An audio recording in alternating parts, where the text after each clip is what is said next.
No tópico desempenho térmico, foi analisado o artigo BIM para análise de desempenho térmico em edificações do programa Minha Casa Minha Vida.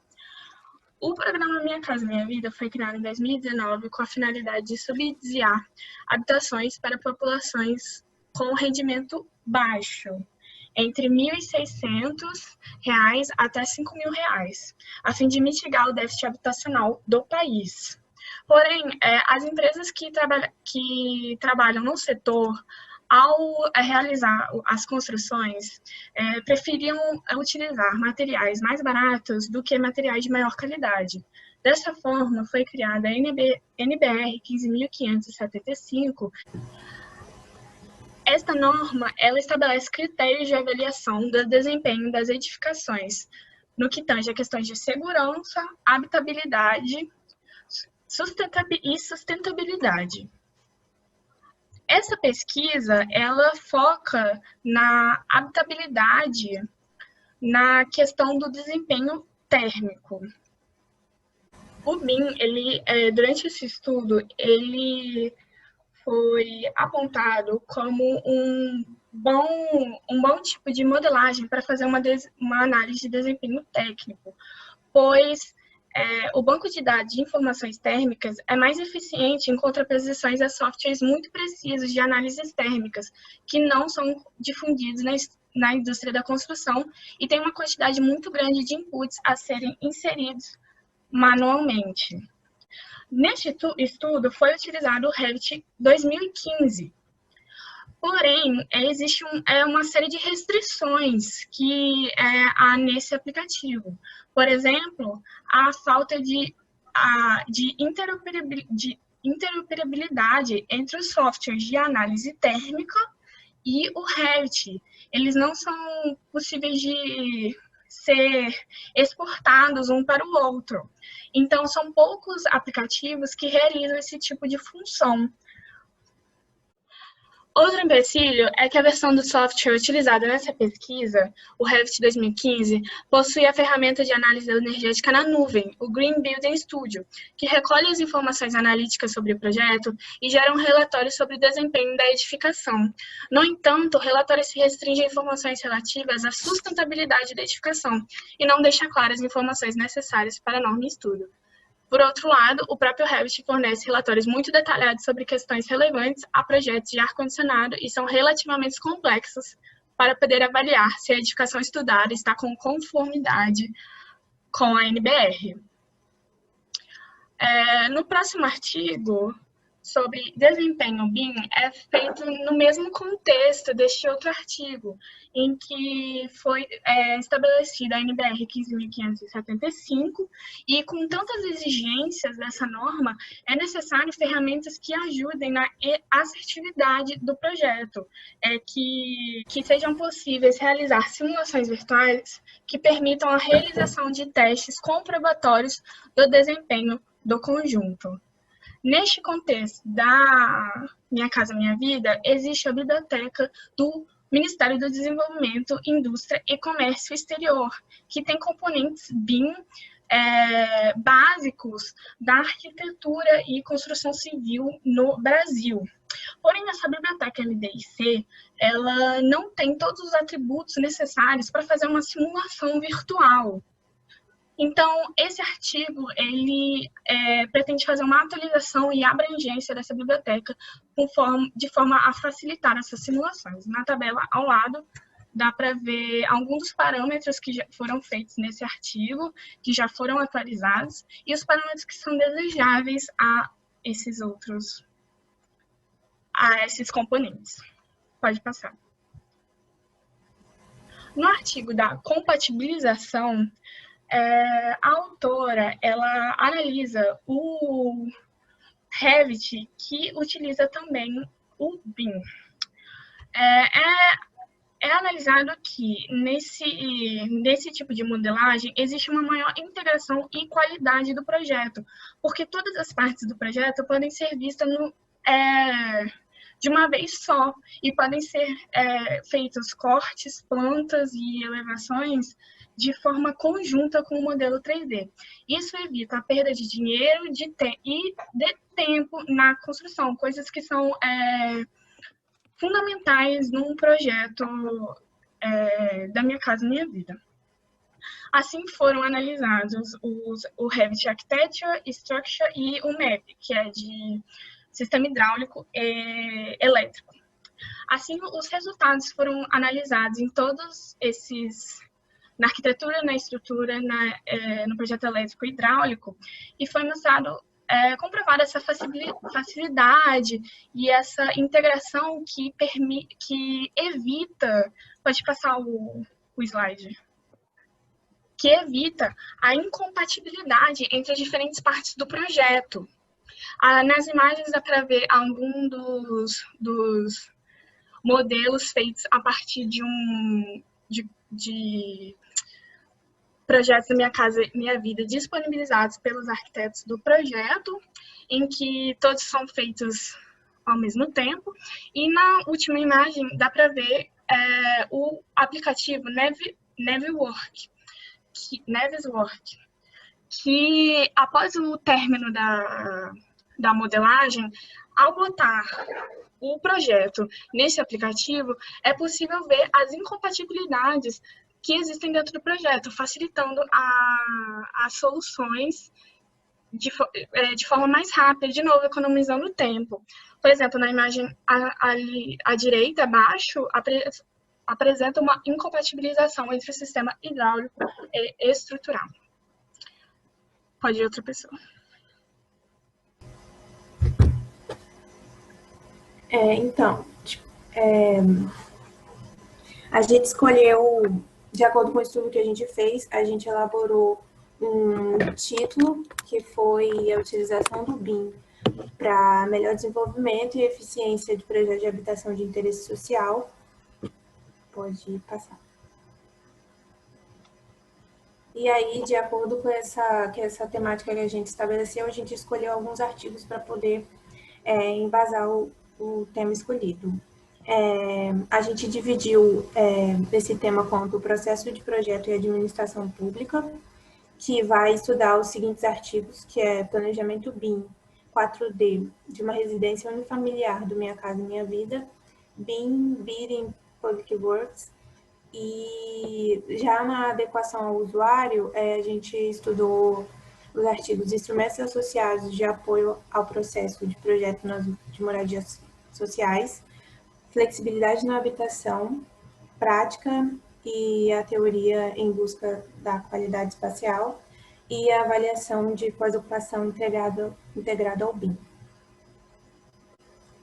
Dentre os inúmeros problemas encontrados para o processo de construções das obras públicas, se destacam os problemas administrativos, técnicos e financeiros.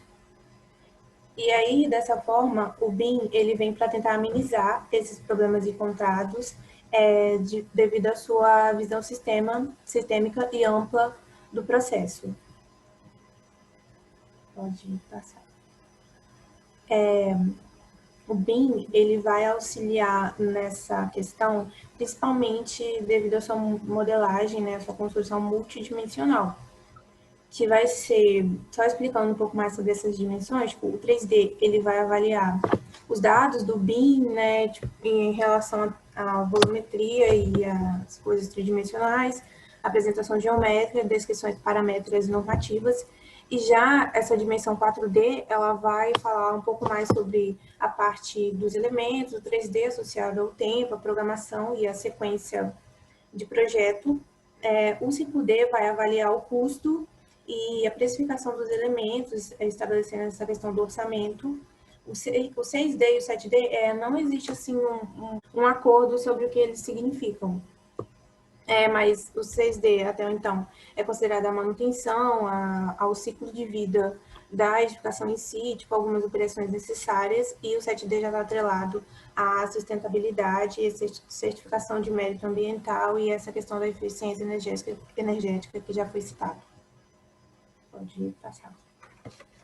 Então, falando sobre essa questão do prazo, que é um dos problemas já citados, o BIM, por ele trazer essa visão ampla, que você pode ver os elementos associados com a planta e que geralmente, tipo, são as coisas que dão mais problema no projeto, ele facilita esse processo de construção. Então, quando você consegue, tipo, tomar essas decisões, facilitando esse início de projeto, faz com que a execução ela seja um pouco mais rápida.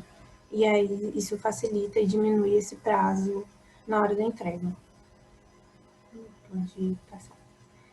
Já na questão do custo, o BIM ele possui esse sistema de que ele avalia os elementos e tipo, consegue efetuar essas planilhas orçamentárias e estimativas de custo, o que ajuda bastante nessa questão de tipo verba a ser arrecadada e de controle financeiro, principalmente. E aí, tipo, só citando novamente essa questão do Navisworks, que por ele trazer essa questão das incompatibilidades para uma licitação pública, por exemplo, ele poderia, tipo, garantir e tentar acertar, tipo, trazer o projeto mais correto possível para que, tipo, na execução ele tenha menos erros e possa ser feito, tipo, mais rápido e mais assertivamente possível. Pode ir para a próxima pessoa. Sobre a adequação ao usuário, a gente pegou alguns textos. O que eu vou falar agora é sobre flexibilidade na habitação social, a prática e a teoria em busca da qualidade espacial. Bom, primeiro, para entender como o BIM ele pode ser utilizado para melhorar a qualidade das habitações de interesse social, foram estabelecidos dois parâmetros principais, a funcionalidade e a flexibilidade. A funcionalidade, ela se refere às propriedades específicas recomendadas para que a moradia ela permita um adequado desenvolvimento das diversas atividades domésticas, né, naquele espaço. E a flexibilidade, ela se refere à qualidade do projeto e da construção, de permitir as formas de uso e de ocupações diversas, podendo se adaptar com facilidade às necessidades e aos desejos dos seus moradores. Então, o debate ele se relaciona, né, com as casas do programa Minha Vida, devido aos seus usuários, eles serem indeterminados, os usuários finais. Então, sendo necessário, né, investigar uma funcionalidade e uma flexibilidade para garantir a qualidade do projeto em questão. Então, dessa forma, foram analisados alguns pontos negativos quanto à funcionalidade e a flexibilidade das habitações do movimento do programa Minha Casa Minha Vida, de acordo com o artigo estudado, né? Ai, calma. Pode passar. Quanto à funcionalidade, nessa planta baixa do projeto analisado, né, é possível notar com os números algumas faltas de espaço e de móveis. Por exemplo, no espaço 1, falta espaço para um móvel complementar. No espaço 3, falta um espaço necessário para a abertura da porta.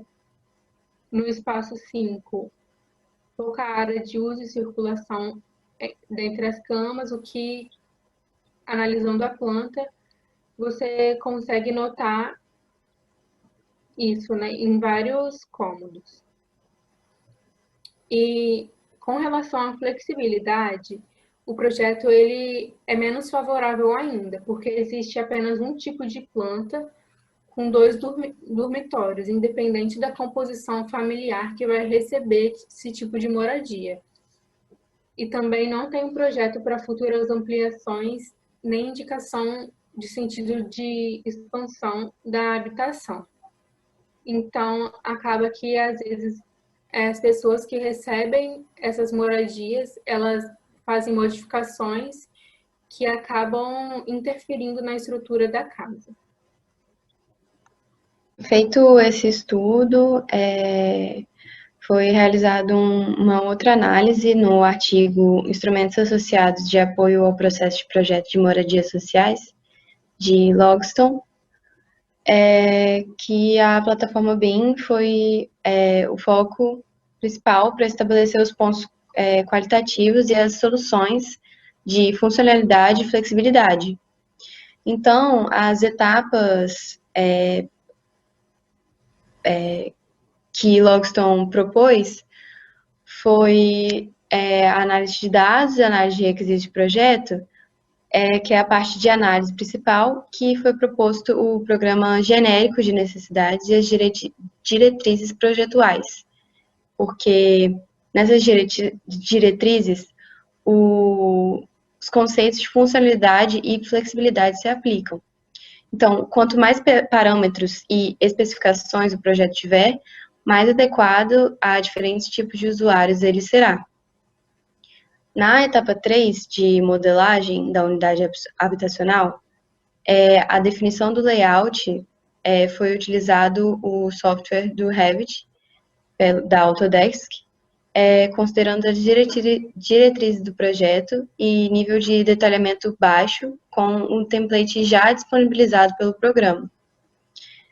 Depois dessas etapas, é feito um diagnóstico que apresenta o número e as porcentagens das diretrizes que foram atendidas e a pontuação para flexibilidade e outra para funcionalidade, e uma outra pontuação geral para o projeto.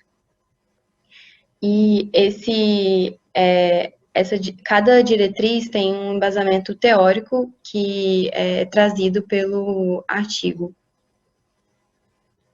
E, diante da pontuação, o projetista pode optar por concluir o projeto ou alterar. Quando os requisitos são atendidos, os valores se correspondem a 1 para flexibilidade, 1 para flexibilidade superior e 1 para funcionalidade. Além desse estudo, dessas etapas, foram feitos 2 testes. Um primeiro, que é um workshop com alunos e arquitetos convidados, e o segundo com os pesquisadores da área. E para os alunos e arquitetos, o conjunto dos instrumentos disponibilizados é muito eficaz e satisfatório, e permite que o projetista avalie instantaneamente o projeto durante o seu desenvolvimento, momento onde ainda é possível realizar modificações na edificação que irão impactar a vida toda do usuário. Basicamente, a resposta foi bem positiva dessas etapas, e para os especialistas foram pontuados positivamente o método de processo do projeto, o programa de necessidade, a ferramenta de diversidade, diretrizes do projeto, template, famílias do mobiliário e ferramenta de avaliação. Mas também algumas falhas foram apresentadas. Essas falhas, as que foram possíveis ser solucionadas, já foram solucionadas antes da publicação do artigo, que envolvem um instrumento autoexplicativo, no programa de necessidades, incrementação de alguns tópicos. E o método de processo de projeto aprimora o mapeamento do fluxo referencial de projetos em BIM, incluindo os requisitos e parâmetros de funcionalidade e flexibilidade provenientes da literatura técnica disponível, dentro de instrumentos que norteiam as decisões de projeto, auxiliam a modelagem e permitem a avaliação da flexibilidade e funcionalidade em projetos de habitação social.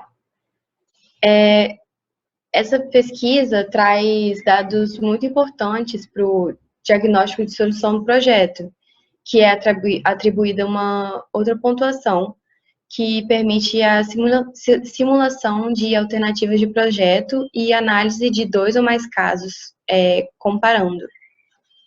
E, conceitualmente, os instrumentos estão associados ao método, porque um complementa o outro, dentro de um passo a passo que orienta o processo de projeto. Além disso, os instrumentos de flexibilidade desenvolvidos em planilhas eletrônicas apresentam potencial de interoperabilidade com a plataforma BIM, como já foi falado, que se trata da integração de sistemas, que se pode operar em várias fases. Dessa forma, a pesquisa pode ser considerada relevante ao propor uma solução de melhoria para o usuário, propondo uma habitação que se adeque mais a esses tipos diferentes de usuário, para que a habitação possa ser a mais confortável possível. Dos estudos citados anteriormente, foram feitas algumas soluções para o projeto Minha Casa Minha Vida. Como a gente pode ver na planta do slide. A estratégia para o desenvolvimento do projeto, ela partiu da elaboração do modelo de plataforma de um dormitório, um banheiro, lavanderia, cozinha e uma sala com varanda. E a partir dessa unidade foram previstas algumas composições alternativas, com opções de 3 dormitórios e 3 dormitórios com suíte. Essas opções, elas conseguem atender a maioria das composições familiares, né? E além disso, em razão da modularidade dos cômodos, em cada versão, as unidades que têm menos dormitórios, elas podem ser facilmente ampliadas para comportar instalações novas. E esses layouts propostos, eles obedecem às orientações de funcionalidade para os cômodos, como a faixa de circulação livre, né, que considera não só o mobiliário básico, mas também a sugestão de um mobiliário complementar, que é uma coisa que o projeto anterior analisado não tinha. Fazendo uma observação mais técnica, para outras formas de avaliar a qualidade dos projetos em questão, podemos evidenciar outro método estudado que fala sobre a avaliação de pós-ocupação. A avaliação pós-ocupação, APO, tem o objetivo de diagnosticar os aspectos positivos e negativos do ambiente em uso a partir da avaliação de fatores técnicos, funcionais, econômicos, estéticos e comportamentais, tendo em vista tanto a opinião dos técnicos, projetistas e clientes, como também dos usuários. Tradicionalmente, a relação entre a tomada de decisões do projeto e o usuário se dá de maneira indireta, pelo fato dos clientes totais não serem os usuários propriamente ditos. O objetivo do artigo é tornar mais eficiente a reutilização dos dados coletados para viabilizar a retroalimentação em processo de projeto utilizando o BIM, propondo diretrizes para sua integração com a APO, tornando mais eficiente a coleta dos dados, registro e reutilização em processo de projeto de habitação de interesse social. Pode passar. Através de formulários, foram registrados níveis de satisfação dos moradores quanto aos apartamentos por meio de questões com alternativas pré-estabelecidas, referentes a conforto térmico, acústico, patologias, locomoção e acessibilidade, modificações realizadas e priorização de desejos quanto às questões avaliadas, e a tabulação de seus dados para sua utilização em modelos paramétricos. Então, aqui nós vemos um exemplo básico de APO, uma APO tradicional, onde você tem uma questão e um grupo seleto de respostas que você vai utilizar para medir a satisfação das pessoas que utilizam aquelas moradias. Pode passar. Como as operações dos programas BIM expressam objetos através de parâmetros e regras, o contexto pode ser manipulado, gerando atualizações automáticas no projeto. Dessa forma, projetistas podem utilizar esses recursos para realizar diferentes modelos paramétricos, que serão usados para desenvolver representações de objetos próprias e refletir sobre o conhecimento corporativo e melhores práticas. Através da ferramenta Zonas, é possível analisar o modelo frente a diferentes propriedades físicas deste espaço, como metragens, informações de ocupação e uso, assim como avaliações energéticas, como conforto térmico, insolação, iluminação, entre outros. Outra característica é a possibilidade de inserir diretamente questões da APO na caixa de configuração do gestor de propriedades IFC, como se fossem propriedades FC dos objetos zona. Então, aqui nós vemos a autora inserindo aqui no gestor de propriedades FC todas as propriedades que ela quer ver, quer simular com a ferramenta zonas.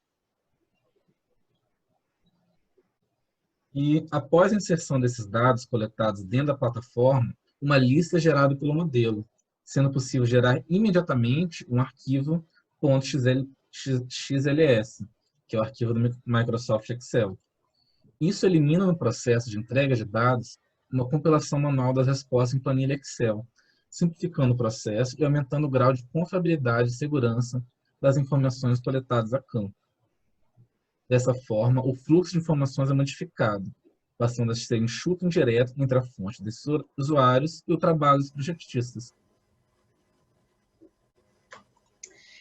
Por fim, fica evidente a importância do BIM no desenvolvimento do planejamento de habitações de interesse social, como as da Minha Casa Minha Vida, uma vez que essa plataforma otimiza o processo de projeto e busca soluções mais baratas e de maior qualidade. Além disso, a plataforma oferece vários valores quantitativos relevantes sobre as características dos materiais utilizados, o tempo necessário para a execução do projeto, estimativas de custo e as possíveis manutenções que serão necessárias no futuro. Mas, por outro lado, analisando esses artigos, a gente também encontrou algumas limitações da plataforma BIM. Uma delas é o processo de aprendizagem, já que para você aprender e conseguir se adaptar aos softwares do BIM, demanda tempo e estudo, e o que, inclusive, dificulta o crescimento da plataforma no Brasil. Além disso, o BIM é insuficiente para o projeto elétrico, devido à sua incompatibilidade com as normas brasileiras de representação e dimensionamento. E também gera relatórios muito limitados sobre o desempenho energético. Mas, em geral, a gente viu que as qualidades e a eficiência da plataforma BIM são muito maiores do que das desvantagens de usar ela. E foi isso que a gente percebeu vendo e analisando todos esses artigos. Então, essas foram as referências que utilizamos, né, os artigos principais e os iniciais. E esse foi o nosso trabalho.